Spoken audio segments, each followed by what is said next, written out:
Hello my dear friends. तो आज हमारा अगला ब्रांच शुरू होने वाला है ट्रिग्नोमेट्री, और ये काफी इंपॉर्टेंट ब्रांच है ना। किसी भी बच्चे के लिए अपना बेसिक्स को मैथमेटिक्स का सही करने के लिए ये बड़ा सही टॉपिक है और बहुत ही इंपॉर्टेंट टॉपिक है। समझ में आ रहा है ना। वैसे है तो बहुत आसान बट इंपॉर्टेंट काफी ज्यादा है, क्योंकि उसका जरूरत है लगभग आपका मैथमेटिक्स के सारे ब्रांचेस में आ ही जाएगा। ठीक है, तो चलिए मैं आपको उसका इंट्रोडक्शन दे देता हूँ एक बार फटाफट। पहले तो देखो, चैप्टर शुरू करने से पहले मैं आपको एक बार ये बता देता हूँ कि ये ट्रिग्नोमेट्रिक सीरीज जो है वो कैसे चलेगा, मतलब लेक्चर्स जो है वो उसका किस प्रकार से आता जाएगा आपके पास और किस अंदाज से आपको पढ़ाया जाएगा। ठीक है, तो ये जो अभी सीरीज में चालू कर रहा हूँ ट्रिग्नोमेट्री, ठीक है, ये बेसिकली दोनों क्लास को फॉलो करके चालू कर रहा हूँ, है ना। 10th लेवल और 11th लेवल दोनों को फॉलो करके। समझ में आ रहा है क्या? क्लियर है? तो 10th और 11th दोनों को ये देखना है। अभी ज्यादा ये चीज जो है अभी क्या है, देखो इस ट्रिग्नोमेट्री जो कोर्स है अभी इसमें लगभग ये 2 से 3 वीक्स तक तो मिनिमम 3 हफ्ता तो चलेगा ये। ठीक है, और इसमें मैं कंप्लीट आपका 10th लेवल से लेकर के 12th एंड सो ऑन आपका मुद्दे का चीज जो है आईटी तक जितनी भी ट्रिग्नोमेट्री जरूरत है सारे एक एक चीज आपको कवर किया जाएगा। समझ में आ रहा है ना। और आईटी तक जितना भी ट्रिग्नोमेट्री है वही मान लो पूरा ट्रिग्नोमेट्री, उससे बाहर से कुछ होता नहीं है। समझ में आ रहा है ना। बेसिक ट्रिग्नोमेट्री हायर मैथमेटिक्स में कभी अपन को ट्रिग्नोमेट्री पढ़ाया नहीं जाता या फिर मिलता भी नहीं। वो ट्रिग्नोमेट्री हमेशा बेसिक्स 10th लेवल और 12th लेवल में बच्चे पढ़ते हैं। समझ में आ रहा है ना। तो मान लो आप कंप्लीट ट्रिग्नोमेट्री का पैकेज जो है वो आपको यहाँ पे सीखने को मिलेगा। समझ में आ रहा है ना। अभी इस चैप्टर को मैं बेसिकली 5 पार्ट में डिवाइड करके पढ़ाता हूँ। अभी वो 5 पार्ट क्या क्या है और उसको कब क्या पढ़ना है वो एक बार जरा ध्यान से समझ जाते चलिए। इसका जो पहला पार्ट आएगा नंबर 1 वो हो जाएगा आपका ट्रिग्नोमेट्रिक रेशियोज एंड आइडेंटिटीज। ठीक है, ट्रिग्नोमेट्रिक रेशियोज एंड आइडेंटिटीज, ये हो गया आपका पहला पार्ट। 11th वाले को मैंने बोला था कि कॉपी अलग बनाना है। ठीक है ना, calculus, algebra, quadratic geometry, trigo और आपका दूसरा मेंस वाला सेक्शन का। ठीक है, ट्रिग्नोमेट्रिक रेशियोज एंड आइडेंटिटीज। ठीक है, यह आएगा आपका एक पार्ट। ठीक है ना। चलो, इसके बाद दूसरा पार्ट जो है वो मान लो आपका कंपाउंड एंगल बोल दो। ठीक है, कंपाउंड एंगल बोलो। ठीक है ना। चलो, सम डिफरेंस, ये सब कंपाउंड एंगल्स समझ में आ रहा है ना, इनका फॉर्मूला। चलो, उसके बाद अगर मैं बात करूं तो अगला आपके पास आएगा ट्रिग्नोमेट्रिक इक्वेशन। ट्रिग्नोमेट्रिक इक्वेशन या फिर इसको सॉल्यूशन भी बोला जाता है। ठीक है, क्लियर है? ये बड़ा इंपॉर्टेंट पार्ट है ना। इस बार को तो सीबीएसई ने इस पार्ट को हटा दिया सिलेबस से, बट इसके बिना सब कुछ अधूरा है। तो सिलेबस, सीबीएसई सिलेबस वगैरह हटाओ, ये सब ध्यान में मत दो। जो है कंप्लीट चीज पढ़ो, नहीं तो 12 में कैलकुलस में फंस जाओगे पूरे तरीके से। आगे देखते हैं, ट्रिग्नोमेट्रिक इक्वेशन के बाद हमारा आता है सॉल्यूशन ऑफ ट्राइंगल।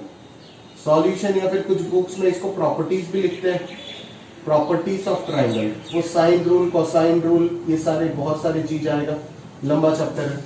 ठीक है, और लास्ट पार्ट में हमारा आता है Heights and distance. Last part में आता है Heights and distance.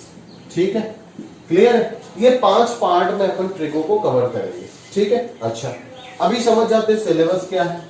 Board syllabus में कहां तक है सर वो पहले बताओ। चलो एक एक करके बताते जाते हैं। समझ में आ रहा है ना। अभी देखो, ये मैं 10th और 11th को मिक्स करके पढ़ा रहा हूं, पढ़ाऊंगा पूरा ये पांचों के पांचों सीरीज, बट कब क्या होगा, अभी कितना तक होगा, वो सारी चीज पहले बता देता हूं, एक बार क्लियर कर देता हूं। समझ में आ रहा है ना। अभी देखो कि 11th वाले बच्चे, आपको तो एक एक लेक्चर का एक एक पॉइंट आपके लिए इंपॉर्टेंट है।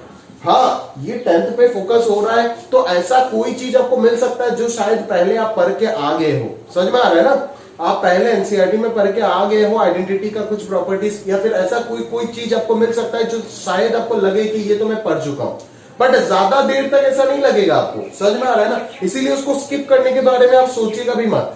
अगर आपको रिपीटेशन लगे तो फिर भी आप उसको कॉपी में नोट कीजिए और अच्छे से उसको लिखिए। एक रिवीजन हो जाएगा आपका उसके साथ साथ और बढ़िया से प्रैक्टिस भी हो जाएगा। समझ में आ रहा है क्या? तो उसको स्किप करने का कोई जरूरत नहीं है। हाँ, अगर ज्यादा रिपीटेशन मिलता है आपको, कुछ ऐसा अगर मैं बात करूं तो ऐसा बहुत ही आपको लगभग 10 to 15% रिपीटेशन मिल सकता है। ठीक है, तो वो आप इग्नोर कर देना या फिर स्पीड बढ़ा करके वीडियो देख लीजिएगा।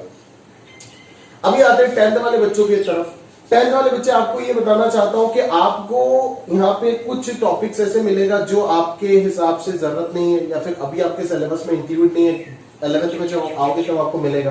बट मैं कोई रोक टोक नहीं करूंगा, अगर बच्चा तुम पढ़ सकता है और तुम्हारे अंदर काबिलियत है और तुम पढ़ना चाहते हो, सबसे जरूरी बात है, तो तुम आराम से पूरा सीरीज कंप्लीट करो। और मैं चाहता भी हूं कि आप पूरा सीरीज कंप्लीट करो। अदरवाइज सीट आपको वही जो 11th में सीट होता है वही 10th में ही सीट होता है, ठीक है ना, वही चीज अपन 10th में कराते हैं, ठीक है ना। तो आप, मैं तो बोलूंगा कि आप कंप्लीट चीज देखो। अगर फिर भी मैं रेस्ट्रिक्शन करके बोल के दूंगा कि देखो ये चीज आपका सिलेबस में नहीं है, ये पढ़ने का कोई आवश्यकता नहीं है 10th लेवल में, समझ में आ रहा है ना, मैं बोल के दूंगा, अपना रिस्पॉन्सिबिलिटी करूंगा। बट अगर आप पढ़ना चाहते हो तो बिल्कुल आप पढ़ सकते हो, ठीक है। अदरवाइज सिर्फ उन टॉपिक्स को पढ़ो जो आपके सिलेबस के साथ मैच होगा, ठीक है, वो मैं क्लियरली मेंशन करके दे दूंगा, उसका चिंता आप मत करो, वो मेरे ऊपर छोड़ दो, ठीक है। अभी चलते हैं कि सिलेबस क्या है, समझ में आ रहा है ना। अभी चलते सिलेबस क्या है। अगर मैं 10th का बात करूं, 10th का जो सेवा बोर्ड में जनरल मैथ्स वाला सेक्शन होता है ना, या फिर सीबीएसई का जो एनसीईआरटी होता है, उसका अगर मैं बात करूं, जबकि दोनों बोर्ड में बुक सेम है, उसका अगर मैं बात करूं तो वो सिर्फ ट्रिको पार्ट 1, इसको मैं 5 पार्ट में डिवाइड कर रहा हूं, तो सिर्फ पार्ट 1 मिलेगा। पार्ट 1 में आपको पढ़ाया जाएगा सिर्फ ये पार्ट, समझ में आ रहा है ना। पार्ट 1 में सिर्फ ये पार्ट नहीं, इसके साथ भी बहुत कुछ आएगा पार्ट 1 में, समझ में आ रहा है। चलो अभी अगर मैं 10th में जो सेवा बोर्ड का एक स्पेशल सब्जेक्ट एडवांस मैथ्स वाले सेक्शन की अगर मैं बात करूं, तो उसका आधा हिस्सा तो आपको पार्ट 1 में मिलेगा और आधा हिस्सा उसको पार्ट 2 में मिलेगा। बोले सर क्या 10th का एडवांस मैथ्स का जो पूरा सेक्शन का आधा हिस्सा क्या कंप्लीट पार्ट 2 है? नहीं, पार्ट 2 में और भी बहुत सारी चीज होगा जो 10th वाले लेवल में नहीं है, वो मैं मेंशन करके बोल के दूंगा।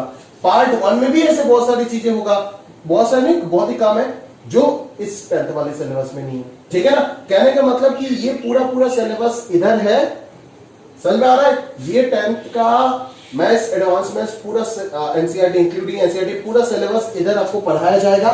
बट ये इसका सबसेट है, बट ये इसका सबसेट नहीं है। इधर सब कुछ इधर आएगा, इधर जो भी आपका सिलेबस है कंप्लीट यहाँ पे पढ़ाया जाएगा, बट फिर भी यहाँ पे आईटी के पॉइंट ऑफ व्यू से कुछ एक्स्ट्रा पॉइंट्स आएंगे जो आपको मेंशन करके दिया जाएगा कि अगर ऑप्शनल है, आप छोड़ना चाहते हो तो बिल्कुल अभी के लिए, इस साल के लिए छोड़ सकते हो। समझ आ रहा है क्या? क्लियर है?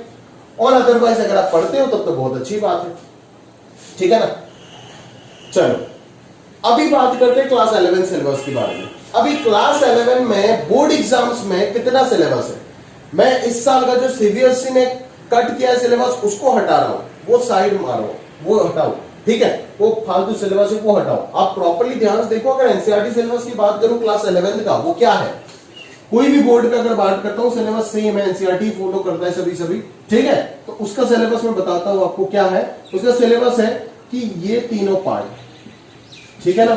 11th बोर्ड सिलेबस है पार्ट 1 to 3, समझ आ रहा है मेरे बात। 11th बोर्ड सिलेबस है पार्ट 1 to 3, समझ में आ रहा है क्या? क्लियर है? चलो, और ये दोनों पार्ट किसके लिए है? आपका आईटीजे के लिए, समझ में आ रहा है ना? क्लियर है? पहले ये सिलेबस में था, अभी हटा दिया गया है, ठीक है।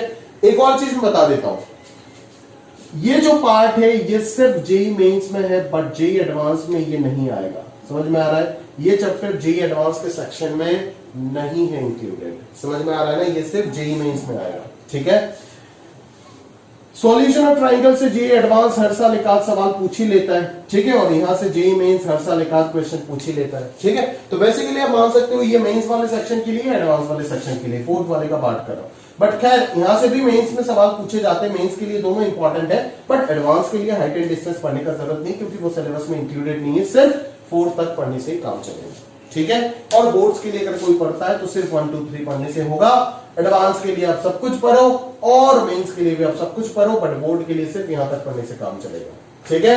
समझ में आ रहा है ना? क्लियर है? अच्छा एक और चीज बताता हूं मैं इंक्लूड कर रहा हूं यहाँ पे 10th का, ये तो हो गया चैप्टर 8 का बात कर रहा हूं एनसीईआरटी का, ये एडवांस मैथ्स बुक का चैप्टर 7 का बात कर रहा हूं। एनसीईआरटी का चैप्टर 9 जो है एप्लीकेशन ऑफ ट्रिग्नोमेट्री, वो यही चैप्टर है, हाइट एंड डिस्टेंस, समझ में आ रहा है ना। वो यही चैप्टर है हाइट एंड डिस्टेंस, याद रखिएगा, समझ में आ रहा है ना। तो इसको जब कवर करेंगे तो ये याद रखिएगा, ये हाइट एंड डिस्टेंस ही है, समझ आ रहा है क्या?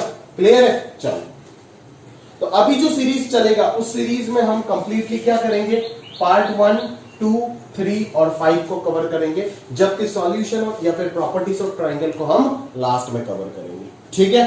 तो सिर्फ अभी के लिए ये वाला पार्ट बाकी रह जाएगा, solution and properties of triangle, जो 11th वाले बच्चे आखिरी में कवर होगा after at the end of January या फिर स्टार्टिंग ऑफ फरवरी में होगा। ठीक है, तो ये लेट होगा, लगभग पूरा सिलेबस खत्म होने के बाद आराम से अपन इस चैप्टर को पढ़ेंगे, क्योंकि इसमें अगर पढ़ाना चाहे तो एक लेक्चर में भी खत्म कर सकता है। ठीक है, और अगर पढ़ाना चाहे तो इतना कुछ पढ़ा सकते हैं जिसका कोई हद नहीं है, इसीलिए आखिरी में जहां तक समय मिलता है इसको कवर करेंगे। ठीक है, बट अब चिंता मत कीजिए, एक एक चीज आपको पढ़ाया जाएगा, क्योंकि काफी चीज है यहाँ पे। ठीक है ना, काफी चीज है ना, बहुत सारी चीज बोलने के लिए है, बट आता नहीं है उतना लेवल में, बेसिक फंडामेंटल लेवल में पूछते हैं, बट अगर पढ़ाना है तो पूरा देश में जितना चलता है उतना पढ़ाना रिस्पॉन्सिबिलिटी है ना भाई, तो पढ़ाना पड़ेगा। ठीक है, तो इसी के साथ साथ अभी शुरू करते चलिए, है ना। अभी ये हफ्ते तो मैं लेक्चर बना रहा हूं, आपको अगले हफ्ते मिलेगा ये एक साथ मैं 7 लेक्चर बनाऊंगा, देखो। ठीक है, और वो 7 लेक्चर आपको एक एक दिन करके मिलता जाएगा।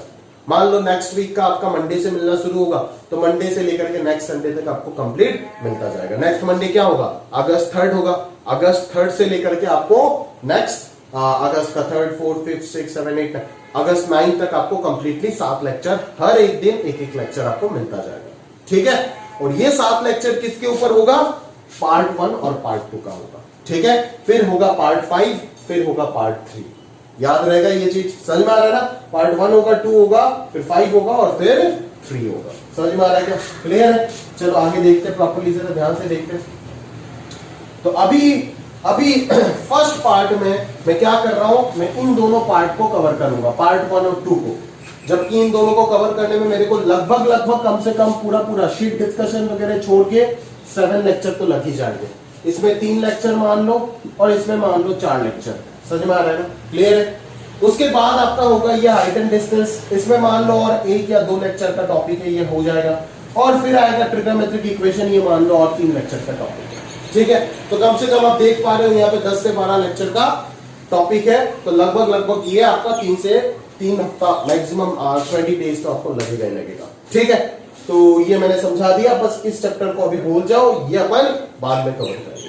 तो सिक्वेंशियली 11th वाले को अपना कॉपी मेंटेन करना है, स्टार्टिंग फ्रॉम पार्ट 1, फिर पार्ट 2, पार्ट 3, पार्ट 5, फिर आप आओगे पार्ट 4 में at the end of year. ठीक है, तो इस प्रकार से अपना कॉपी मेंटेन करना है, सारी चीज मैंने बता रखा है। अभी हम स्टार्ट करेंगे आज के लेक्चर में पार्ट 1 से, बेसिक ट्रिग्नोमेट्री से। ठीक है, और जहां पे 10th वाले का सिलेबस नहीं है, मतलब जो भी टॉपिक पढ़ाऊंगा अगर वो 10th के सिलेबस में नहीं है तो मैं मेंशन करके दे दूंगा, वो चॉइस आपके ऊपर है, पढ़ना चाहते हो पढ़ो, नहीं पढ़ना चाहते हो अभी के लिए स्किप करो, अगले साल ऐसे ही पढ़ लोगे। ठीक है, क्लियर है।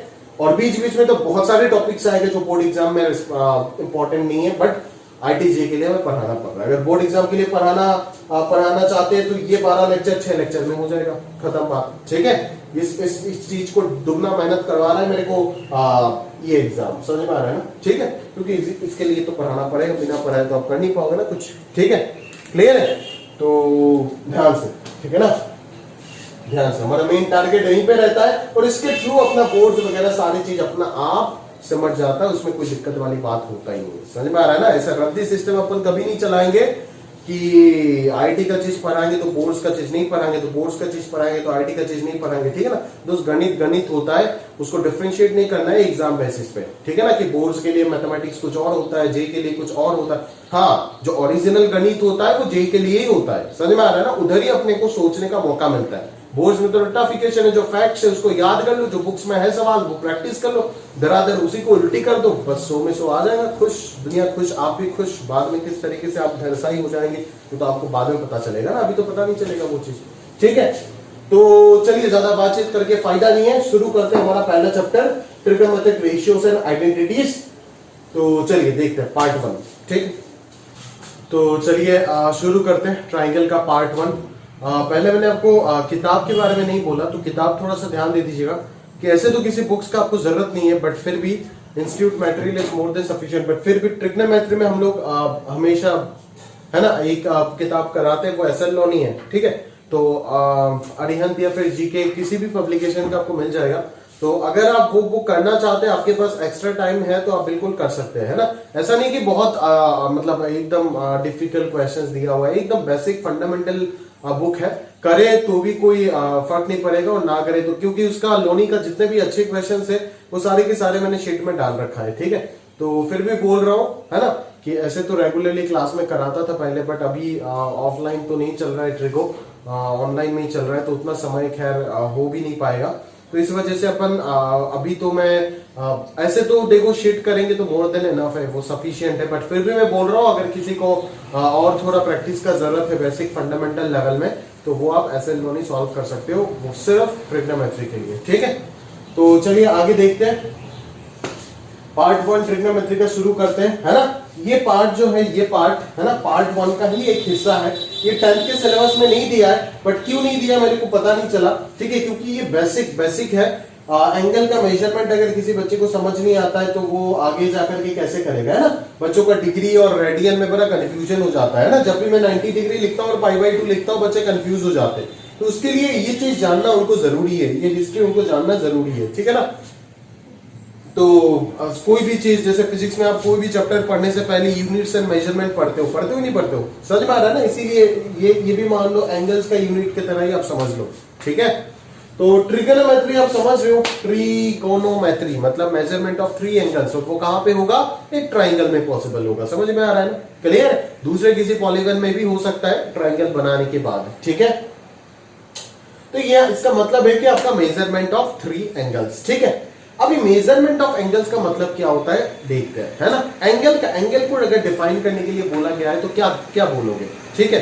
तो एंगल सिंपली आप इतना सा समझो कि किसी भी इनिशियल लाइन से, है ना, अगर किसी भी इनिशियल लाइन से मैं घूमते घूमते किसी टर्मिनल फाइनल लाइन में पहुंच गया, तो ये जो अमाउंट ऑफ रोटेशन है इसको मैं क्या नाम दूंगा, एंगल बोलूंगा इसको, ठीक है। तो देखो क्या लिखा गया है, the measure of an angle is the amount of rotation from the initial side to the terminal side, समझ में आ रहा है ना, ठीक है। और जिसके अबाउट रोटेट कर रहे हो इस चीज को अपन क्या बोलेंगे, वर्टेक्स बोलेंगे, क्लियर है सर। और जो इनिशियल पॉइंट है वो इनिशियल लाइन हो गया, ये टर्मिनल लाइन हो गया, ठीक है। और ये है आपका एंगल, क्लियर है, ये अमाउंट ऑफ रोटेशन है आपका एंगल, ठीक है। तो अभी आपको वही चीज जानना है अच्छे से कि system of measurement of angles कितने होते हैं और क्या क्या होते हैं बेसिकली, ठीक है ना। कितने सिस्टम एंगल को मेजर करने के लिए कितना सिस्टम कंसीडर किया गया है, उन सबको आपको थोड़ा ध्यान से देखना पड़ेगा, ठीक है। ये सब अच्छे से याद रखो क्योंकि बहुत काम का चीज है, बोर्ड्स में भी आता है और जी के एग्जाम में भी बहुत ज्यादा काम का चीज है, ठीक है। चलो खैर पूछता तो नहीं, बट किसी भी वक्त कभी भी किसी क्वेश्चन में वो लोग इंट्रोड्यूस कर सकते हैं, ठीक है। चलो तो सबसे पहला सिस्टम जो है वो क्या है, सक्सेसिमल सिस्टम, ठीक है। वो आपका क्या है, वो क्या है मैं आपको बताता हूं। जैसे मान लो एक सर्कल है आपके पास, समझ में आ रहा है ना, एक सर्कल है, इस सर्कल में है ना किसी भी रेडियस का सर्कल है मान लो, ठीक है। इस सर्कल को मैं मान रहा हूं, क्या कर रहा हूं पता आपको, 360 इक्वल पार्ट में डिवाइड कर रहा हूं, ऐसे 360 इक्वल पार्ट में मैं डिवाइड कर रहा हूं, ठीक है। तो 360 इक्वल पार्ट में डिवाइड करने के बाद हर एक पार्ट इक्वल होगा, ठीक है। तो किसी भी पार्ट का जो ये मेजरमेंट होगा, रोटेशन होगा, वो कितना होगा, उसको हमने बोला कि आपका 1 डिग्री, समझ में आ रहा है ना, उसको बोला है 1 डिग्री। एक सर्कल को मान लो, एक सर्कल ना बोल के इसको कंप्लीट एंगल बोलो ना, कंप्लीट एंगल। अगर मैंने यहां से स्टार्ट किया और वापस यहां पे घूम के आ गया तो ये कंप्लीट एंगल हो गया। तो एक कंप्लीट एंगल को अगर मैं 360 इक्वल पार्ट में डिवाइड करता हूं तो उस एक पार्ट को मैं क्या बोलता हूं, उस एक पार्ट को मैं बोलता हूं आपका 1 डिग्री, समझ में आ रहा है ना, क्लियर है। तो बेसिकली सेक्सेसिमल सिस्टम में अपन किस चीज का बात करते हैं, अपन उसमें डिग्री, मिनट और सेकंड में बातचीत करते हैं, समझ में आ रहा है ना, डिग्री, मिनट और सेकंड। अभी सुनो मेरे बात, यहाँ पे 360 इक्वल पार्ट था ना, उसमें से एक पार्ट का मेजरमेंट कितना था, 1 डिग्री था, समझ में आ रहा है क्या।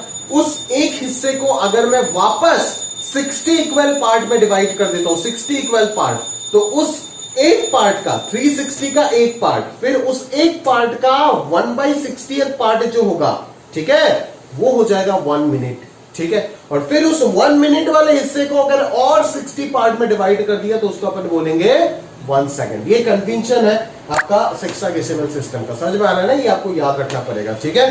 तो देखिए जरा यहाँ पे कि 1 राइट एंगल यहाँ पे क्या माना जाता है आपका 90 डिग्री, समझ में आ रहा है ना। 1 राइट एंगल क्या होता है, 90 डिग्री होता है, समझ में आ रहा है क्या, क्लियर है। 1 डिग्री हो जाता है 60 मिनट, और 1 ये होता है मिनट का सिंबल, एक डैश, ठीक है। और 1 मिनट इक्वल टू आपका 60 सेकंड होता है, ये डबल डैश है, क्लियर है, समझ में आ रहा है, क्लियर है ना भाई। चलो तो ये आपका हेक्साडेसिमल सिस्टम का कन्वेंशन है जो आपको क्लियरली दिमाग में फिट करना पड़ेगा। एक राइट एंगल यहाँ पे 90 डिग्री होता है, समझ में आ रहा है ना, क्लियर है, पक्का। चलो, तो एक राइट एंगल मतलब आपका क्या है कि एक राइट एंगल मतलब क्वाड्रेंट ऑफ एंगल, ठीक है। तो एक क्वाड्रेंट मान लो, ठीक है। अगर दो क्वाड्रेंट ले लेते हो तो ये क्या हो जाएगा, 180 डिग्री होगा, फिर ये 270 डिग्री, ये 360 डिग्री, ठीक है ना। अगर कंप्लीट आप घूम जाओगे तो ये 360 हो जाएगा, जैसे यहाँ पे मैंने बताया था आपको, ठीक है ना। तो ये याद रखो अब अच्छे से कि one right angle equal to 90 degree consider किया गया है हेक्साडेसिमल सिस्टम में। 1 डिग्री 60 मिनट है और 1 मिनट 60 सेकंड है, ये आपको याद रखने होंगे, ठीक है। सेंटीसिमल सिस्टम में क्या है देखो, उसमें यहाँ पे मैंने 360 इक्वल पार्ट में डिवाइड किया था ना, इसमें 400 इक्वल पार्ट में डिवाइड किया गया है, ठीक है। और एक पार्ट को बोला गया है 1 ग्रेड, समझ में आ रहा है ना, 1 ग्रेड बोला गया है, समझ में आ रहा है। यहाँ पे मैं अगर बात करूं तो पूरा 1 कंप्लीट एंगल जो है उसको अपन क्या बोलेंगे, 1 कंप्लीट एंगल जो है, 1 कंप्लीट एंगल उसको अपन बोलेंगे, दैट इज 4 राइट एंगल का बात कर रहा हूं, वो हो जाएगा आपका 400 ग्रेड, समझ में आ रहा है क्या, वो हो जाएगा आपका 400 ग्रेड हो जाएगा, क्लियर है मेरी बात, ठीक है। तो 400 ग्रेड हो गया आपका 400 ग्रेड हो गया इधर। और अगर मैं मतलब एक पूरा कंप्लीट एंगल को 400 इक्वल पार्ट में डिवाइड कर रहा हूं, ठीक है, और एक छोटा सा हिस्से को मैं बोल रहा हूं 1 ग्रेड, ठीक है। तो उस 1 ग्रेड वाले हिस्से को अगर वापस में एग्जैक्टली 100 इक्वल पार्ट में डिवाइड किया, पहले की बार 60 में किया था, अभी 100 में कर रहा हूं, तब उस एक हिस्से को मैं बोलूंगा 1 मिनट बोलूंगा, ठीक है। और उस 1 मिनट वाले हिस्से को अगर और 100 पार्ट में डिवाइड किया तब मैं उसको 1 सेकंड बोलूंगा। तो सेंटीसिमल सिस्टम में हम किस चीज में मेजर करते हैं, डिग्री मिनट और सेकंड में नहीं करते, ग्रेड मिनट और सेकंड में करते हैं, ठीक है। ग्रेड का सिंपल ध्यान से देख लेना। तो यहाँ पे 1 राइट एंगल हो जाता है 100 ग्रेड, ठीक है। 1 राइट एंगल 100 ग्रेड मतलब 4 राइट एंगल कितना होगा, 400 ग्रेड, जो अभी मैंने बोला आपको, समझ में आ रहा है ना। यहाँ पे 1 राइट एंगल 90 डिग्री, यहाँ पे 1 राइट एंगल 100 ग्रेड, और 1 ग्रेड को फिर से 100 इक्वल पार्ट में डिवाइड किया तो 100 मिनट आ गया, समझ में आ रहा है। और 1 मिनट कितना होगा, 100 सेकंड होगा। ऐसे देख करके चौक नहीं जाना सर, अरे 1 मिनट 100 सेकंड, अरे भाई इस सिस्टम में होता है। आपको जो दुनिया में बोला है कि 1 मिनट मतलब 60 सेकंड, मतलब आपको ये सिस्टम रटाया था, समझ में आ रहा है क्या, क्लियर है। इधर इस कन्वेंशन के अंडर पे 1 मिनट, अगर ग्रेड का बात चलता है तो आपको 1 मिनट को 100 सेकंड कंसीडर करना होगा, ठीक है। और अगर उसका डिग्री का बात चलता है तब आपको 1 मिनट को 60 सेकंड कंसीडर कर पाओगे, ठीक है, क्लियर है। तो ये दोनों हो गया बहुत old convention, but throughout the chapter अपन मुद्दे का चीज इसी को फॉलो करेंगे, सर्कुलर सिस्टम को, ठीक है। और यही सबसे काम का चीज है, वो क्या है, रेडियन, ठीक है। ध्यान से सुनो इसका डेफिनेशन। 1 रेडियन सिंबल है ऐसे, 1 to the power c is the measure of an angle subtended at the center of a circle by an arc of length equal to the radius of circle। समझ में आ रहा है क्या मेरी बात, clear है। अभी अगर मैं बोलता हूं कि यहाँ पे मेरे पास एक सर्कल है, यहाँ पे मेरे पास एक सर्कल है, ठीक है, ये सेंटर है, ठीक है। तो अगर मैं एक आर्क लेंथ लेता हूं, मान लो इसका रेडियस r है, इस सर्कल का रेडियस r है, तो अगर r जो रेडियस का लेंथ है उसी लेंथ का अगर मैं आर्क लेंथ लेता हूं, ठीक है, उसी लेंथ का अगर मैं आर्क लेंथ लेता हूं, तब यहाँ पे जो रोटेशन जनरेट होगा, जो एंगल जनरेट होगा, उसको हम बोलेंगे 1 रेडियन, ठीक है ना। तो 1 रेडियन को कैसे डिफाइन किया गया है, अच्छे से याद करो कि 1 रेडियन एंगल कब जनरेट होगा, जब एक सर्कल में आप एक आर्क लेंथ से एंगल सबटेंड करोगे, जहां पे आर्क लेंथ जो होगा वो circle radius of the circle के इक्वल होना पड़ेगा, ठीक है। तभी आपको जो एंगल मेजरमेंट मिलेगा वो 1 रेडियन मिल सकता है, ठीक है ना। Radian is a constant angle, ठीक है, बिल्कुल सही है। Radian measures and real numbers can be considered as same. आप देखते हो कि बहुत बार रियल नंबर लाइन में हम रेडियन मेजरमेंट को कंसीडर करेंगे। देखो फंक्शन वगैरह में आप देख के आए हो कि 0 के बाद अपन वो सब 1 वो पाई के साथ 1 2 3 ये सब को कंपैरिजन करते हैं ना भाई, ठीक है। रेडियन में कौन आ जाएगा, पाई सिस्टम आ जाएगा ना, पाई आ जाएगा, पाई इन्वॉल्व हो जाएगा यहाँ पे, ठीक है। तो अपन 3 के बाद ही लिखते हैं पाई को, तो रियल नंबर के साथ इसको कंपेयर कर रहे हैं ना, तो बिल्कुल रियल नंबर के साथ ये कंपेयर किया जा सकता है। The number of radians in an angle subtended by an arc of a circle at the centre is equal to arc by radius. और आर्क और रेडियस अगर इक्वल हो गया तो आंसर क्या मिल जाएगा, 1 मिल जाएगा, दैट इज 1 रेडियन। तो 1 रेडियन का डेफिनेशन क्या हो गया कि आर्क लेंथ और सर्कल का रेडियस इक्वल होना पड़ेगा। मतलब ऐसा एक आर्क लेंथ से एंगल सबटेंड करना होगा जिस आर्क लेंथ का जो लेंथ है वो रेडियस ऑफ द सर्कल के इक्वल है। क्लियर, समझ में आ रहा है। बेसिकली इसको रेडियन इसे कांस्टेंट एंगल ये सब को प्रूव भी कर सकते हो, बट एकदम बेकार की चीजें जरूरत नहीं है। अगर किसी को देखना है तो इंटरनेट या फिर बुक सर्च करके देख लीजिएगा, ठीक है। अगला पॉइंट देखो, area of a sector is half R square theta, ठीक है। ये भी बच्चे 10th वाले बच्चे पढ़ेंगे आगे जाकर के एरिया रिलेटेड टू सर्कल वाले चैप्टर में, और जो लोग 11th में वो लोग तो एनसीईआरटी में पढ़ के आ गए हो ऑलरेडी, ठीक है। कहने का मतलब क्या होता है कि अगर मैं बोलता हूं कि एरिया ऑफ सेक्टर निकालो, सेक्टर मान लो ये सर्कल का एक एरिया है, इसका एरिया निकालना है, जहां पे ये एंगल मैंने दे दिया थीटा, और थीटा मैंने किस सिस्टम में दिया, डिग्री, ग्रेड या रेडियन में दिया, मैंने बोला रेडियन में दिया। अगर डिग्री में दिया तो आंसर फॉर्मूला चेंज हो जाएगा, अगर ग्रेड में है तो फॉर्मूला चेंज हो जाएगा। मैं ये फॉर्मूला क्या बोल रहा हूं, रेडियन के भी बोल रहा हूं, ठीक है। तो मान ले 360 डिग्री में इसका डेरिवेशन बता देता हूं, 360 डिग्री या फिर pi radian, sorry 2 pi radian. 360 degree मतलब क्या, 2 पाई रेडियन होगा ना, ठीक है ना। 360 डिग्री मतलब 2 पाई रेडियन, ये चीज अच्छे से याद रखो, हाँ, ठीक है। ये भी मैंने यहाँ पे नहीं लिखा होगा, ठीक है। तो यहाँ पे एक और पॉइंट डाल करके लिख देना अच्छे से कि relation between degree and radian, जबकि मैंने यहाँ पे बोल के दिया ये सब, ठीक है, बट फिर भी मैं यहाँ पे बता रहा हूँ कि 180 degree equal to pi radian होता है, ठीक है। 180 degree equal to pi radian होता है, समझ में आ रहा है क्या मेरी बात। 180 degree equal to pi radian होता है, ठीक है। तो ये चीज अच्छे से याद रखिएगा प्रॉपर्ली, ठीक है। आगे जाकर के जरा ध्यान से देखिएगा तो कि अपन क्या बोल सकते हैं, है ना, मतलब 180 डिग्री मतलब पाई रेडियन, मतलब जैसे यहाँ पे लिखा गया है देखो 2 राइट एंगल, 180 डिग्री मतलब 2 राइट एंगल, ठीक है, पाई रेडियन, ये चीज अच्छे से याद रखिएगा। तो अभी मैं यहाँ पे क्या बोल सकता हूँ, कंप्लीट एंगल जो है वो कितना है, 2 पाई रेडियन है ना। 2 पाई रेडियन में कितना एरिया है, अगर मैं कंप्लीट एंगल कर देता हूँ तो पूरा एरिया ऑफ द सर्कल मिल जाएगा, वो कितना है, पाई आर स्क्वायर है। पाई पाई कैंसिल, तो 1 रेडियन में कितना आ गया, आर स्क्वायर बाई 2 आ गया ना। 1 रेडियन में एरिया कितना मिला, आर स्क्वायर बाई 2। आपको एरिया किसका निकालना है, आपको इस थीटा एंगल वाला रीजन का एरिया निकालना है ना। तो थीटा में कितना होगा, थीटा रेडियन में एरिया कितना हो जाएगा, R square by 2 into theta, that is half R square theta हो जाएगा। जहां पे ये थीटा होगा वो थीटा कभी भी डिग्री में पुट करने से नहीं होगा, theta must be in radian. समझ में आ रहा है ना, थीटा को किस में पुट करना होगा, रेडियन में। अगर थीटा को डिग्री में पुट कर देते हो तो काम खलास, ठीक है। आंसर आपका गलत आ रहा है, ये तय है, ठीक है सर, क्लियर है। चलो आगे देखते हैं, relation between degree and radian, ठीक है। तो आप जानते हो कि 180 डिग्री होता है पाई रेडियन, तो अगर मुझे रेडियन का वैल्यू निकालना है इन टर्म्स ऑफ डिग्री तो मैं पाई से डिवाइड कर दूंगा, तो 1 रेडियन का वैल्यू आ जाएगा 180 बाई पाई डिग्री।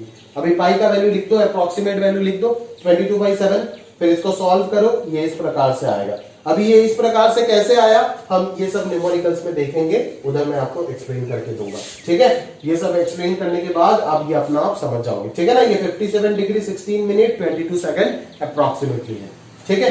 सिमिलरली अगर मैं 1 डिग्री निकालने के लिए बोलूं इन टर्म्स ऑफ रेडियन, तो क्या करोगे, 1 degree must be equal to pi by 180, तो पाई को 22/7 लिख दिया, तो ये आ गया 0.01746 रेडियन अप्रोक्सीमेटली। क्लियर, तो बड़ा सिंपल सा चीज है।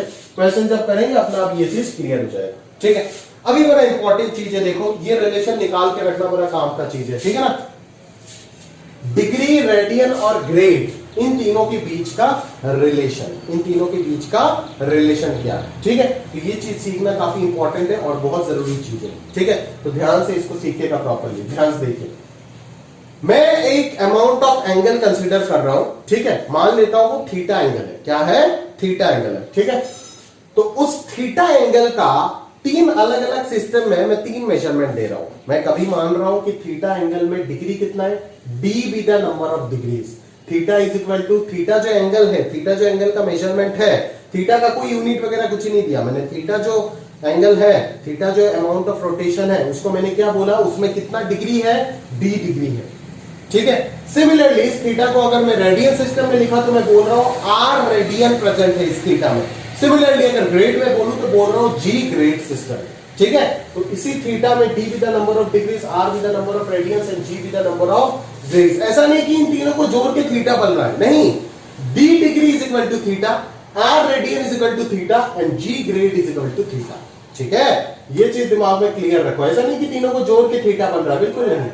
d degree is equal to theta, r radian is equal to theta और g grade is equal to theta. ये चीज क्लियर रखो, ये हमारा एजम्पशन है। अभी d, r और g में रिलेशन निकालते हैं। देखो हमें क्या पता है भाई, 90 डिग्री होता है 1 राइट एंगल, तो 1 डिग्री क्या हो जाएगा 1/90 राइट एंगल। डिग्री, रेडियन और ग्रेड सबको राइट एंगल के फॉर्मेशन में निकाल के रख दो, क्योंकि हमें यहाँ पे पता है ना राइट एंगल। ठीक है, ये वाला रिलेशन मिस हो गया था, इसको बॉक्स बना करके यहाँ पे लिख दीजिएगा।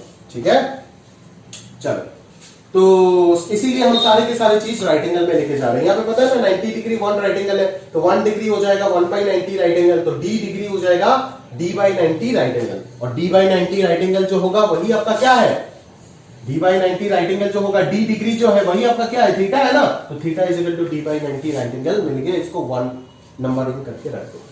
फिर आपको रेडियन सिस्टम में, सर्कुलर सिस्टम में आकर के मिलता है कि पाई रेडियन 2 राइट एंगल होता है, तो 1 रेडियन 2/पाई होगा, तो r रेडियन हो जाएगा 2r/पाई और r रेडियन जो है वही आपका थीटा है, तो इसको भी रख दिया।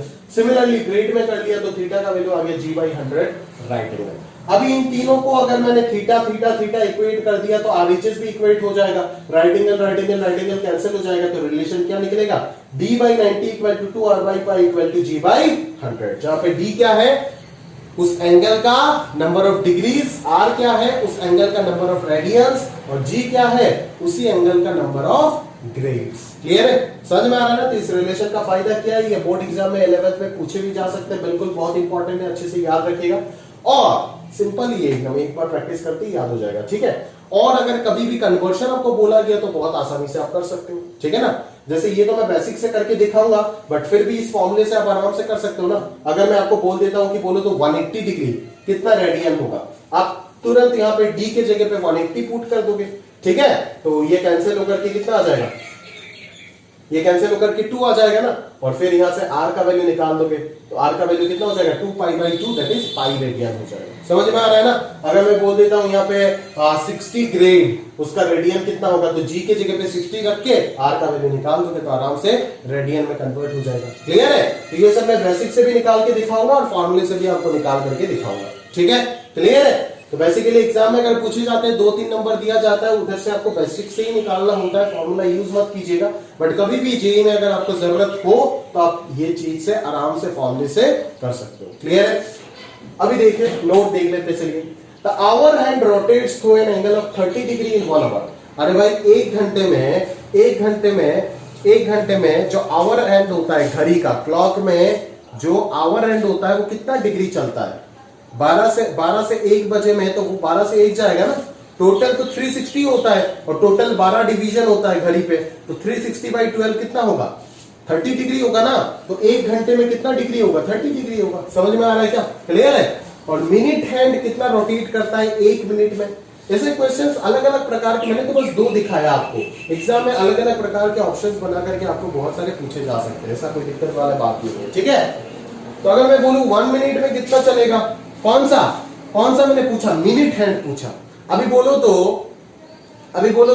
अगर मैं घड़ी पे बोलता हूं भाई यहाँ पे 12 है, यहाँ पे 1 है, 12 से 1 में कितना होता है 5 मिनट होता है ना। और कितना डिग्री है, ये कितना डिग्री है, अभी आपने देखे ये 30 डिग्री है, तो 5 मिनट में अगर 30 डिग्री होता है तो 1 मिनट कितना हो जाएगा 6 डिग्री हो जाएगा। समझ में आ रहा है। तो मिनट हैंड रोटेट कितना करता है 6 डिग्री करता है 1 मिनट में। ऐसे कर करके आप सिमिलरली बहुत सारे रिलेशन खुद से निकाल सकते हो और एग्जाम में आपको अलग अलग ऑप्शन बना करके पूछे भी जा सकते हैं, इसमें कोई दिक्कत वाली बात नहीं है। ठीक है, क्लियर है। तो यहाँ तक अपन ने समझ लिया अच्छे से, है ना। अभी हम अपना जो क्वेश्चंस है उनको एक बार स्टडी कर दें और फिर ये चीज पूरा अपना क्लियर हो जाएगा। ठीक है, तो चलिए देखते हैं फटाफट क्वेश्चंस देख लेते। तो अभी क्वेश्चंस देख लेते हैं फटाफट अपन। ठीक है, तो बोलता है कि फाइंड द डिग्री मेजर। ठीक है, ये सारे के सारे देखो रेडियन में दिया गया वैल्यूज।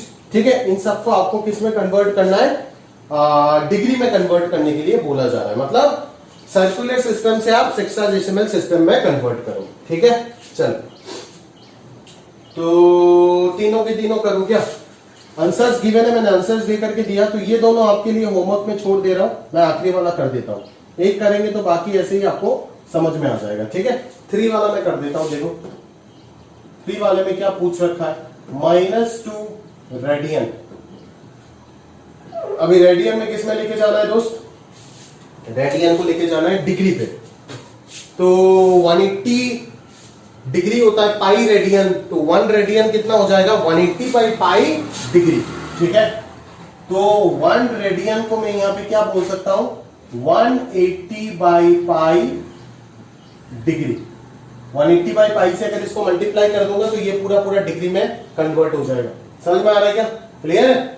तो वही, क्योंकि आपको पता था ना कि d by 90 is equal to twice r by pi, तो r का वैल्यू क्या हो जाएगा बोल, r का वैल्यू हो जाएगा d pi by 180 into D, sorry हाँ r का वैल्यू हो जाएगा पाई बाई 180 इंटू डी। तो 180 डिग्री होता है पाई रेडियन, ठीक है ना। तो रेडियन से जा रहे हैं ना उसमें डिग्री में, तो 180 बाई पाई से मल्टीप्लाई करेंगे ऑब्वियसली, सही है। तो 180 बाई पाई से अगर मल्टीप्लाई करेंगे तो यहाँ पे कितना, हाँ सही है 180 बाई पाई से ही मल्टीप्लाई करोगे, सही है सही, कोई दिक्कत वाली बात नहीं है ऐसा। तो उधर था मेरा फॉर्मूला क्या था, d by 90 is equal to twice r by pi था, ऐसे था ना। तो d का वैल्यू क्या हो जाएगा 180 बाई पाई r हो जाएगा। तो r यहाँ पे -2 दिया हुआ है, तो d कितना हो जाएगा -2 इंटू 180 बाई पाई डिग्री हो जाएगा। क्लियर है, समझ में आ रहा है ना। आप डिग्री निकाल रहे हो ना तो ऐसे निकाल सकते हो, और फॉर्मूला ना यूज करके आप बेसिक से ही करो, वही बेहतर है। ठीक है, बेसिक रिलेशन याद रखो तीनों सिस्टम का और उसी से सॉल्व करो। बट फॉर्मूला लगाने से आप सिर्फ इसको डिग्री में कन्वर्ट कर पाएंगे दोस्त। डिग्री से मिनट और सेकंड में कैसे जाना है वो आपको बेसिक से डिवाइड करके देखना पड़ेगा। तो यहाँ पे आप पाई को लिख दो, क्या लिखोगे पाई को 22 नीचे लगा दो, ऊपर 7 लगा दो, और इधर हो जाएगा आपका डिग्री। ठीक है, तो ये 2 से कैंसिल हो गया, ये 11 आ गया इधर, समझ में आ रहा है ना। तो ये कितना बन गया आपका, ये बन गया आपका 0 1260 डिवाइडेड बाई 11 डिग्री। क्लियर है क्या। तो अभी अगर अपन डिवाइड करने चलेंगे तो ये कितना आएगा देखना पड़ेगा ध्यान से, नहीं 11 से अगर मैं डिवाइड करना शुरू कर देता हूं 1260 को, तो ये हो जाएगा 11 16 150, तो ये हो जाएगा 44 6 बच रहा है। ठीक है, तो 114, और डेसिमल में मत लेके जाओ, रिमाइंडर का जरूरत होगा। तो ये कितना हो जाएगा आपका 1146 बाई 11 माइनस 1146 बाई 11। ठीक है, तो इसको मैं कैसे लिख सकता हूं जरा ध्यान से देखो। ये तो हो गया -114 डिग्री आ गया, ठीक है, और साथ में क्या आया 6 बाई 11 डिग्री है। अभी इस डिग्री को मैं किस में लेकर के जाऊंगा, मिनट में लेकर के जाऊंगा। तो मिनट में इसको कैसे लेके जाऊंगा, 1 डिग्री कितना होता है 60 मिनट होता है ना। तो 60 मिनट कर दिया, 60 जैसे मल्टीप्लाई किया तो ये मिनट में चला गया। तो ये कितना हो जाएगा 360 बाई 11। अभी 360 को 11 से डिवाइड करो तो ये कितना हो जाएगा 33 आएगा, नीचे 30 आएगा, तो यहाँ पे 20 आएगा, तो ये 2 आएगा, तो 22 8 हो गया, सही है। तो ये आ गया तुम्हारा -114 डिग्री, कितना आ गया 32 मिनट आ गया। ठीक है, स्टिल आपका अंदर क्या बच गया 8 बाई 11 मिनट बचा हुआ है। तो उसी 8 बाई 11 मिनट को अगर आपको सेकंड में कन्वर्ट करना है तो आप क्या करोगे, वापस आप इसको क्या करोगे 8 बाई 11 इंटू 60 मल्टीप्लाई करके सेकंड कर दोगे, क्योंकि 1 मिनट कितना होता है 60 सेकंड होता है इन हेक्साडेसिमल सिस्टम, क्योंकि आपका डिग्री का सिस्टम चल रहा है तो इसीलिए अपन 60 लिखेंगे। अगर ग्रेड चलता तो यहाँ पे 100 लिखता मैं। ठीक है, तो ये कितना हो जाएगा 8 इंटू 60, तो 480 को अगर मैं 11 से डिवाइड किया तो ये आ जाएगा 44, इधर आ जाएगा 40, तो ये हो जाएगा 33, 7 डेसिमल बचेगा 76, 43.6। तो अभी सेकंड के बाद तो और कुछ जान नहीं सकते, तो इसको अपन राउंड ऑफ कर देंगे 43.6 को, और रिमाइंडर वगैरह देख के कोई फायदा नहीं। 43.6 को अपन अप्रोक्सीमेटली क्या लिख देंगे 44 सेकंड लिख देंगे, ब्रैकेट में लिख देंगे अप्रॉक्स। ठीक है, क्लियर है। अब समझ गए होंगे कि कैसे किसी चीज को हम डिग्री मिनट और सेकंड में, बेसिकली ये सर्कुलर सिस्टम से हेक्साडेसिमल सिस्टम में कन्वर्शन था। ठीक है, सिमिलरली किसी भी दूसरे अगर कोई सिस्टम में आपको कन्वर्ट करने बोला गया तो यही बेसिक फंडा लगा करके आप उसको चेंज करते रहेंगे। ठीक है, देखिए आंसर भी प्रॉपर्ली मैच हो गया, सही है, क्लियर है। चलो सेकंड वाले में एक और करके देता हूं मैं, नहीं सेकंड वाले पे चलो, फर्स्ट वाला तो आप ही कर लीजिएगा। सेकंड वाला मैं कर देता हूं, ठीक है। देखो यहां पे बोला आपको रेडियन में कन्वर्ट करना है, सही है, रेडियन में कन्वर्ट करना है किसको, इस चीज को। 5 डिग्री 37 मिनट और इधर 30 सेकंड है, ठीक है। तो अभी पहले क्या करना पड़ेगा, सेकंड को मिनट में लेके जाएंगे, फिर मिनट को डिग्री में लेके जाएंगे। जैसे ही ये कंप्लीटली डिग्री में आ जाएगा तो डिग्री से डायरेक्टली रेडियन में जाने का फॉर्मूला हमारे पास है, ठीक है। तो पहले ये सेकंड मिनट ये सबको खत्म करना होगा, ठीक है। तो चलो सेकंड को सबसे पहले खत्म करने के लिए हम क्या लिखेंगे, अगर 1 मिनट 60 सेकंड होता है तो 1 सेकंड का वैल्यू क्या होगा रे, 1 सेकंड का वैल्यू हो जाएगा 1/60 मिनट हो जाएगा। तो ये कितना हो जाएगा, ये हाफ हो गया ना, तो ये 37 हाफ मिनट हो गया। 37 हाफ मिनट मतलब आपका ये हो गया 75/2। तो 75/2 मिनट को अगर मैं वापस डिग्री में लेके जाना चाहूं तो 1/60 से डिवाइड कर दूंगा। समझ में आ रहा है ना, 5 से कैंसिल करो 15 आ गया, यहाँ पे 12 आ गया, 3 से कैंसिल करो ये 4 आ गया, यहाँ पे 5 आ गया, तो ये 5/8 हो गया। तो ये 5 डिग्री और इधर पे 5/8 डिग्री, दैट इज इसको अपन लिख सकते हैं 5/8 डिग्री, जो कि हो जाएगा आपका 45/8 डिग्री। और इसी 45/8 डिग्री को अपन अगर रेडियन में लिखने का प्रयास करें तो 180 डिग्री होता है पाई रेडियन, तो 1 डिग्री हो जाएगा पाई/180 रेडियन, ठीक है। रेडियन मतलब पावर में c आ जाएगा, ठीक है। तो 45/8 ये हो गया 22/7 180 c, इसको सॉल्व कर दो, आंसर गोन करके आपका, अच्छा यहाँ पे पाई पे ही दिया है आंसर, तो ठीक है पाई को रख दो, कोई दिक्कत वाली बात नहीं है। अगर पाई पे अगर आपको एग्जाम में आंसर नहीं दिया रहता है, ऑब्वियसली प्रूव करने तो नहीं बोलेगा ना, तो आप पाई का वैल्यू रख के आंसर कैलकुलेटर मतलब कैलकुलेशन करके निकालिएगा, कैलकुलेटर तो अलाउ नहीं है सर। तो 45 से अगर इसको कैंसिल कर देंगे, 5 से कैंसिल करो तो 9 आएगा, इधर से 5 से अगर कैंसिल करते तो ये 36 आ जाएगा। अच्छा ये तो 4 ही क्लियर ही दिख रहा है, ठीक है ना 4, तो ये हो जाएगा पाई/32 रेडियन। क्लियर है, समझ में आ रहा है ना, ठीक है। इस प्रकार से अपन कन्वर्शन को प्रॉपर्ली करेंगे, ठीक है। पहले सेकंड से मिनट पे, फिर मिनट से डिग्री पे, जैसे ये कंप्लीट डिग्री बन गया तो डायरेक्टली रेडियन पे चलेंगे, ठीक है। तो ये आप सिस्टम का ट्रांसफॉर्मेशन कर सकते हो, किसी भी एक सिस्टम से दूसरे सिस्टम में जा सकते हो इसी प्रकार से, ठीक है। क्लियर है, तो रिमेनिंग जो भी मैंने होमवर्क दिया वो प्रॉपर्ली आप कर लीजिएगा, आंसर है मैच कर लीजिएगा। अगर मैच नहीं होता है तो मेरे को इन्फॉर्म करना है, बट मुझे इन्फॉर्म करने से पहले अपना सिंक्रोनिसिटी एक बार जरूर चेक कर लेगा, ठीक है। क्लियर, चलो आगे चलते हैं अगले क्वेश्चंस की ओर बढ़ते हैं, देखिए जरा प्रॉपर्ली।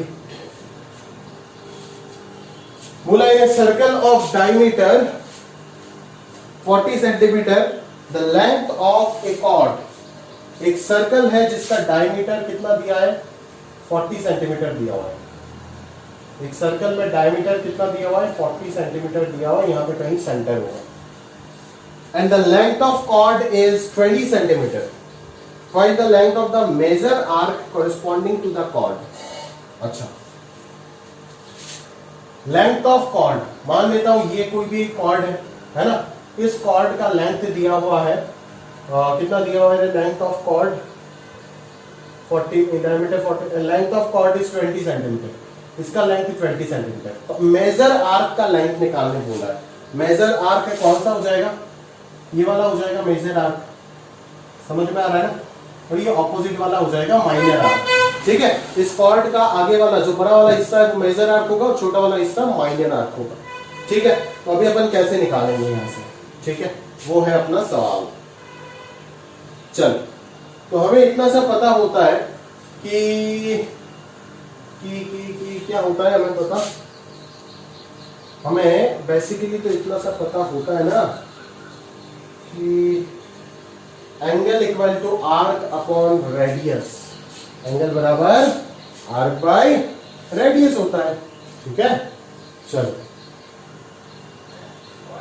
तो एंगल की अगर मैं बात करूं तो ये वाला एंगल कोई निकाल पाओगे क्या, ये वाला एंगल, ये वाला एंगल क्या होगा, नहीं सर ये एंगल तो हम लोग नहीं निकाल पाएंगे। डायमीटर दिया ये तो हो जाएगा 20, अच्छा आ जाएगा ना ये 20, तो ये कॉर्ड जो है ये तो रेडियस के इक्वल है, मतलब ये ट्राइंगल इक्विलेटरल हो जाएगा। तो ये एंगल कितना हो जाएगा? 60 डिग्री हो जाएगा। अगर मैं रेडियन में बात करूं तो इसी को 60 को पाई बाई 180 से मल्टीप्लाई कर देंगे तो ये कितना आ जाएगा? पाई बाई 3 रेडियन आ जाएगा। क्लियर है क्या? समझ में आ रहा है मेरी बात? चलो, तो ये रेडियन अगर मिल गया, ये एंगल अगर मिल गया, तो ये आर्क लेंथ निकाल सकते हैं ना। ठीक है, ये आ गया आपका पाई बाई 3 रेडियन। तो हमें क्या पता है? Angle is equal to arc by radius. ठीक है, तो ये आर्क जो है ये सिर्फ आर्क नहीं है, ये क्या है? माइनर आर्क है। तो माइनर आर्क का जो वैल्यू आ जाएगा वो क्या आ जाएगा? Angle multiplied by radius. और एंगल जो होगा वो डिग्री में नहीं होना चाहिए, वो रेडियन में होना चाहिए। याद रखना है इस फॉर्मूले में ये जो एंगल रहता है वो हमेशा किस में होता है? रेडियन में होता है, क्योंकि ये फॉर्मूला आपको सर्कुलर सिस्टम में ही मिला था। तो एंगल कितना है यहाँ पे? पाई बाई 3 इंटू रेडियस कितना है भाई? 20 सेंटीमीटर। ठीक है, इसको सॉल्व कर दोगे, पाई को 22/7 रख करके सॉल्व कर दोगे तो ये मिल जाएगा। ठीक है, therefore length of measure arc, therefore length of measure arc corresponding to the given chord, corresponding to the given chord of length 20 centimetre is equal to कितना हो जाएगा? सरकमफरेंस से अगर मैं माइनर आर्क को माइनस कर दूंगा तो हो जाएगा ना, circumference minus length of minor arc. तो 2 पाई इंटू आर कितना है? 20 माइनस पाई बाई 3 इंटू 20 कर दोगे तो जो आंसर आएगा वही हो जाएगा आपका लेंथ ऑफ मेजर आर्क। ठीक है, तो अच्छे से आप प्रॉपर्ली उसको सजा करके अच्छे से कंस्ट्रक्शन करके लिख लीजिएगा। सॉल्यूशन मैंने कंसेप्ट पूरा आपको बता दिया। समझ में आ रहा है ना?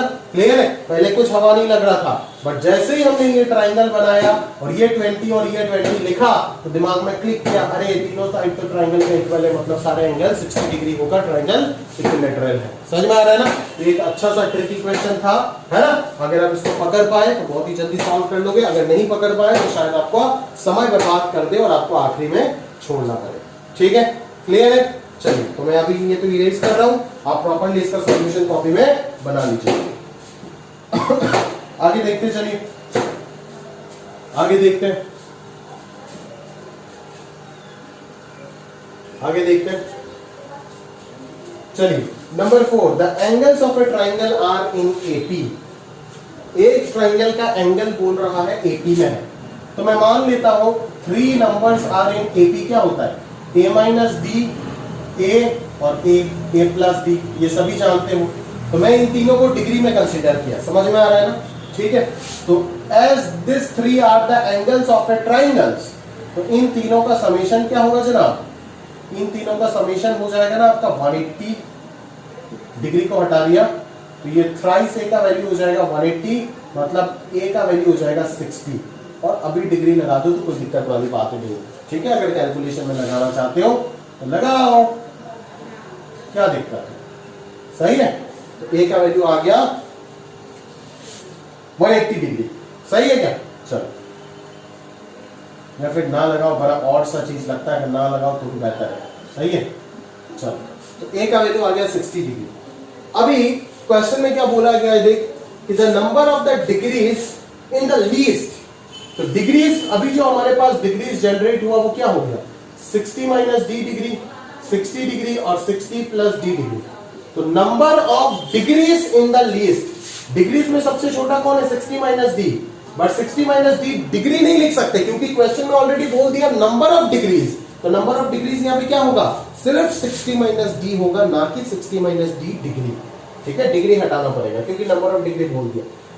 To the number of radians in the greatest, तो ग्रेटेस्ट एंगल कौन है? 60 प्लस डी है, बट 60 प्लस डी सिर्फ लेने से काम नहीं चलेगा, उसको हमें रेडियन में कन्वर्ट करके लेना पड़ेगा, क्योंकि बोला है number of degrees in the least. Least वाले पे नंबर ऑफ डिग्री चाहिए, बट ग्रेटेस्ट वाले पे नंबर ऑफ रेडियन चाहिए। तो इसको अगर नंबर ऑफ रेडियन में कन्वर्ट करेंगे तो डेफिनेटली इसको पाई बाई 180 से मल्टीप्लाई करके छोड़ेंगे। ठीक है, क्लियर है? चलो, तो इसके बाद आंसर क्या दिया है? 60:5, तो 60 by pi, pi pi cancel, ये 3 आ जाएगा। तो यहाँ से 180 minus 3d is equal to 60 plus D आ जाएगा। तो यहाँ से हो जाएगा आपका 4d बराबर 120। तो d का वैल्यू आ रहा है 30 डिग्री। तो अगर d मिल गया तो 3 एंगल्स क्या हो जाएगा 30 degree, 60 degree and 90 degree. Clear है बात? समझ में आ रहा है ना? तो यहाँ से अपना आंसर जो है वो हमारे को मिल गया। Find the angle in degrees निकाल दिया हमने 30, 60 और 90। अब इसको सजा के अच्छे से कॉपी में उतारना आपका काम है। सही है? चलो आगे अगला क्वेश्चन देखते हैं। नंबर 5। नंबर 5 देखिए प्रॉपर्ली क्या बोल रहा है। नंबर 5 देखिए दोस्त, नंबर 5 में बोला जा रहा है if the angular diameter of the moon. Angular diameter मतलब क्या, सवाल में क्या बोला है मैं बताता हूं। Moon be 30 minute, how far from the eye a coin of diameter 2.2 centimetre be kept to hide the moon. मान लो यहाँ पे मून है और यहाँ पे आप घर पे पढ़ाई में बैठे हो टेबल में, बट पढ़ नहीं रहे हो, खिड़की से देख रहे हो, मून को देख रहे हो या फिर आपके मून को देख रहे हो, भगवान जाने। ठीक है, चल तो ये सब टेबल वगैरह छोड़ते हैं, मान लेते ये आपका आई है। ठीक है, इधर नहीं होता यार, इधर होता है। सही है, चल ये आपका आई है। ठीक है, अभी ये आई तो मैंने आपको दिखा दिया, बट अभी समझाने के लिए मैं इसको एक पॉइंट की तरह ट्रीट करूंगा। ठीक है, समझ में आ रहा है? क्लियर? चलो तो अभी बोला है कि यहाँ पे कितना डिस्टेंस में मैं एक पॉइंट रख दूं तो मून मेरे लिए इनविजिबल हो जाए, मतलब मून मेरे को दिखाई ना दे। तो क्या होना पड़ेगा, वास्तव में क्या होना पड़ेगा कि मून का जो फील्ड ऑफ व्यू है, फील्ड ऑफ व्यू मतलब ये है ना मून का फील्ड ऑफ व्यू। अगर मून को थोड़ा सा सही से बनाते हैं तो ये हो जाएगा मून का फील्ड ऑफ व्यू, ये हो जाएगा ना मून का फील्ड ऑफ व्यू। इसको पूरा बंद करने के लिए कॉइन जो है, कितना डायमीटर का कॉइन, 2.2 cm, 2.2 cm का कॉइन में कितना दूरी पे रखूं, ये डिस्टेंस आपको निकालने के लिए बोला। ठीक है, यहां से ये डिस्टेंस निकालने के लिए बोला। ये कितना होना पड़ेगा, मान लेते चलो ये d है, मान लेते ये d है। इस कॉइन का डायमीटर दिया हुआ है 2.2 cm, मतलब ये कितना है 2.2 cm है। समझ में आ रहा है ना? क्लियर है? चलो, और angular diameter of moon, moon का एंगुलर डायमीटर मतलब क्या बोल रहा है मैं आपको बताऊं। मून का एंगुलर डायमीटर का मतलब ही है दोस्त कि इस एंगल का मेजरमेंट दे रखा है। समझ में आ रहा है ना? एंगुलर डायमीटर ऑफ मून मतलब ही ये जहां पे एंगल सबटेंड किया उसका मेजरमेंट दिया है कितना, 30 मिनट। तो 30 मिनट पता है, ये पता है, तो डिस्टेंस निकालना है, निकाल दोगे ना। कौन सा फॉर्मूला लगाओगे, angle is equal to arc by radius निकालोगे। तो बेसिकली ये एक सर्कुलर सेक्टर की तरह काम कर रहा है, जहां पे ये आर्क लेंथ है और ये रेडियस का काम करेगा। ठीक है, तो एंगल को मैं क्या लिखूंगा 30 मिनट, आर्क लेंथ हो जाएगा 2.2 cm और ये हो जाएगा radius that is d। But इस आपको अच्छे से पता है कि यहाँ पे एंगल किस में होना चाहिए, रेडियन में होना चाहिए। तो पहले इसको डिग्री में लेंगे, तो ये कितना हो जाएगा 30 इंटू 1/60 डिग्री हो जाएगा, दैट इज हाफ डिग्री हो जाएगा। समझ में आ रहा है ना? और अभी हमें इसी डिग्री को किस में लेके जाना होगा, रेडियन में लेके जाना होगा, तब जाकर के हम कैलकुलेशन कर सकते हैं, क्योंकि यहाँ पे एंगल हमेशा रेडियन पे होता है। ठीक है, तो ये हाफ डिग्री को अगर रेडियन में लेकर के जाए तो ये कितना हो जाएगा, पाई/180 डिग्री हो जाएगा। ठीक है, तो ये 2.2 cm हो जाएगा। तो d का जो वैल्यू आएगा वो कितना होगा, 2.2 into 360 divided by pi cm। इसको कैलकुलेट कर लेना, अपना आंसर आ जाएगा शायद 252। समझ में आ रहा है क्या? क्लियर है? पक्का? तो इस तरीके से आप निकालोगे। सिंपल सा कंसेप्ट है, बट क्वेश्चन को इंटरप्रेट करना थोड़ा सा डिफिकल्ट था। पहला तो बच्चे ये इसी जगह पे कंफ्यूज हो जाते हैं अगर ये चीज नहीं पता कि एंगुलर डायमीटर क्या होता है। समझ में आ रहा है ना? ये जो एंगल सबटेंड करता है इसी को अपन बोलेंगे एंगुलर डायमीटर। ठीक है, और यहाँ पे कितना दूरी पे कॉइन रख दे, 252 सेंटीमीटर पे अगर कॉइन रख देंगे, कॉइन का डायमेंशन फिक्स होना पड़ेगा। ऐसा नहीं कि कोई भी कॉइन, अगर डायमेंशन चेंज होता है तो शायद ये डिस्टेंस भी वेरी करेगा ना अकॉर्डिंगली। समझ में आ रहा है? क्लियर है? तो बस ये डिस्टेंस हो गया, ये आर्क लेंथ हो गया और ये एंगल हो गया। तो ये एक सेक्टर वाला कंसेप्ट हो गया जो इतना देर से हम पढ़ के आ रहे हैं, है ना? Angle is equal to arc by radius. ठीक है, क्लियर है? बस हो गया था। ठीक है, ये सवाल भी हो गया। अगला सवाल क्या बोला है, देखो बोला है जब घड़ी पे 7:20 AM हो रहा है तो मिनट हैंड और आवर हैंड के बीच का एंगल कितना है, डिग्री में बोलो। और डिग्री में अगर निकाल देंगे तो बाकी ग्रेड या फिर रेडियन किसी में भी अगर आपको पूछा जाए तो आप बता सकते हो आराम से। ठीक है, तो जरा ध्यान से देख लेते चलिए। ये है हमारा घड़ी। अभी अगर 7:20 बज रहा है तो ये है 6, ये है 12, ये है 7, ये है 8, ये है 9। समझ में आ रहा है ना? और 20 अगर बच रहा है तो इधर क्या होता है, 4 पे आता है ना, 4 पे। ये 4 है, ये 5 है और ये आपका 3 है। समझ में आ रहा है ना? तो 720 अगर हो रहा है तो एग्जैक्टली 7 जब होगा तो क्या होगा, ये इधर आएगा और ये इधर रहेगा। तो 720 अगर ये मिनट हैंड इधर आ गया तो ये 7 भी तो थोड़ा सा शिफ्ट होगा ना, होकर के ऐसे जाएगा। समझ में आ रहा है क्या? तो आपको कौन सा एंगल निकालना है, आपको ये वाला एंगल निकालना है। समझ में आ रहा है ना? क्लियर है? बहुत बार बच्चे गड़बड़ कर देते हैं, वो जानते हैं कि दो नंबर के बीच में क्लॉक में जो एंगल होता है वो क्या होता है ना, टोटल 12 डिवीजन होता है ना और 360 डिग्री होता है। तो एक डिवीजन में कितना एंगल, 30 डिग्री। और बच्चे यहां से शिफ्ट करना भूल जाते हैं। समझ में आ रहा है ना? उनको लगता है 720 में भी 7 आवर हैंड इसी जगह पे रहेगा। नहीं नहीं नहीं भाई, थोड़ा सा शिफ्ट होगा। समझ में आ रहा है ना? और वो आंसर दे देते हैं 30 + 30 + 30 90 डिग्री, जो कि गलत है। ठीक है? तो देखो 30 + 30 + 30 90 तो होगा, प्लस ये एंगल भी तो आएगा ना। ये एंगल बच्चे लोग भूल जाते हैं। तो ये एंगल कितना होगा, ध्यान से समझो। इधर से कितना मिनट आया, 20 मिनट आया। तो टोटल ये मिनट, ये आवर वाला जो एंड है ये पूरा 8 वाले में इसके साथ अलाइन हो जाएगा। कब? जब ये मिनट वाला एंड 12 पे पहुंच जाएगा। समझ में आ रहा है ना? दैट इज 20 20 20 60 मिनट जब कवर करेगा तब ये पूरा 30 डिग्री। 60 मिनट जब कवर करेगा तो ये पूरा 30 डिग्री कवर करेगा। समझ में आ रहा है ना? क्लियर है? तो अभी तो कितना मिनट कवर किया, सिर्फ 20 मिनट कवर किया। 1 मिनट कवर करने से कितना होगा, हाफ डिग्री होगा।